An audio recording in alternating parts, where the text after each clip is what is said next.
Hey, Hammy here. We're going to finish up chapter 16 here in this video. We're talking about how do populations maintain their diversity and also diversity as in variation and why that's important for survival of a species. The first thing to understand is that genetic variability, this variability that causes this diversity, when we look at members of a population, why they're all different. That diversity is important because it allows them to adapt to new conditions. If there's constantly new alleles and there's differences, different varying levels of fitness, if you become very super highly specialized to one specific niche and environment, if that environment changes, then you might be out of luck because you're so highly adapted. So having some variability or diversity helps that population.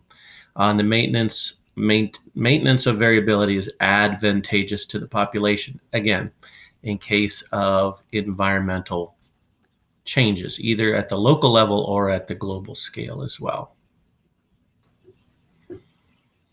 First thing to understand is that when natural selection causes differences or adaptations, you have to remember that it's not a perfect process.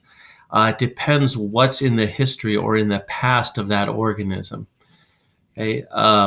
For example, when they talk about humans walking upright, the backbone originally was sort of evolved because if we were, a lot of the ape-like creatures were bent over. So they say because there were advantages of having opposable thumbs, and being able to use our hands instead of walking on them, using our hands for tools for interacting was really an advantage. So it was much more of an advantage to walk upright. Well, my case, an example of my herniated disc down here, that did some things to the spine. Our spine isn't the best designed to walk upright like this. And so you get a lot of people with chronic back pain and back problems. But it sure beats walking on all fours and being able to use our hands and so forth. And also it's important to remember that evolution doesn't start from scratch. Birds with the hollow bones, you'd think it would sure be an advantage to have, your book says to have lightweight titanium bones, strong and lightweight, or aluminum. But obviously that's, what they evolved from didn't have aluminum bones. They had to work with calcium deposits in their bone. And you also notice, we talk about homologous structures, how they have a humerus, radius, ulna, in their metacarpals and phalanges. Maybe not the best bone setup for a wing, but that's because they came from early vertebrates that had that similar structure. And again, we talk about homologous body structures. This is what sort of it had to work with and how it evolved into the wing that you see here, and they make it work. Okay. The process of development restricts the emergence of novel features based on, what you have to work with. As far as natural selection, and imperfections are very common. Okay, the environment also plays a role in maintaining diversity. Disruptive selection. Remember, disruptive selection is where, if we draw the curve here, is where there is selection against the average. Okay, and then the extreme phenotypes are the ones that are favored. Promotes polymorphisms. Okay, different. Okay, poly meaning different, morphisms, different shapes, differences within a population. The population occupies a wide range. It may have several subpopulations designated as subspecies, and we'll look at that here on the next slide. And, when we look at the environment and variation, one thing that's often used in the evolution chapter are the finches, and beak size. Okay, there's this wide range of beaks with the finches on the Galapagos. Okay, this would be considered those polymorphisms within a population. And those beak sizes allow those birds to capitalize on whatever food sources are available on those islands and live in different habitats and different niches, and not be competing with each other when they kind of flew back to the original island. Okay, and this has survival value because if there's a drought or something goes wrong, if there's variation in that beak size, that allows some of those birds to survive. Some may die off, but the ones with the advantageous trait will survive. Here is just an example in the United States of the rat snake in the eastern U.S. Okay, of this rat snakes, okay, the scientific name is Pantherophis obsoleta. Okay, and so you'll notice all of these scientific names are Pantherophis obsoleta, but then they add a subspecies, obsoleta. So it's kind of like, well, is this the original one? And then you have all these subspecies. Okay, all these subspecies, and if you look at the areas, okay, where their different habitats are here, okay, down here. Uh-oh, Hemi's bad with colors. Okay, and you see that there is overlap between these. Okay, so you remember, definition of a species are those things that can mate and produce fertile offspring. All of these rat snakes can mate and have fertile offspring, but look at their very different phenotypes. Okay, they're very advantageous. Their coloring and stuff for camouflage and for sneaking up on prey in those different environments where they live.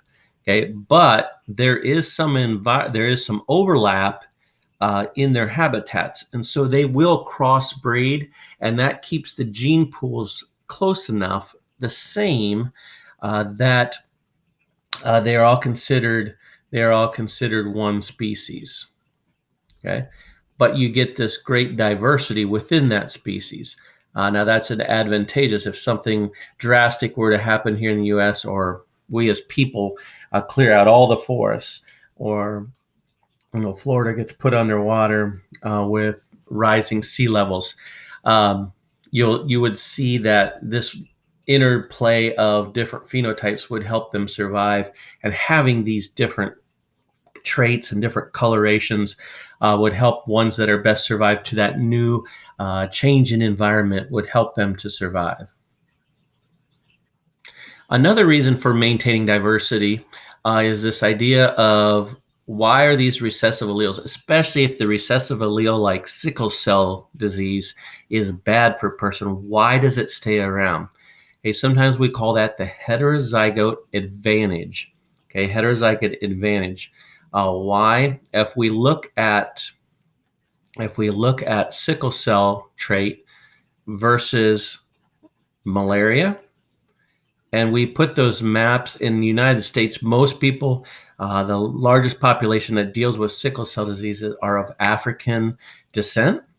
Well, if we overplay where the sickle cell trait is in red, okay, and where malaria is common in, I guess, kind of gold color there, this sort of blue color here is where they overlap, where there's sickle cell and malaria. And we have found that sickle cell is a point mutation that is recessive.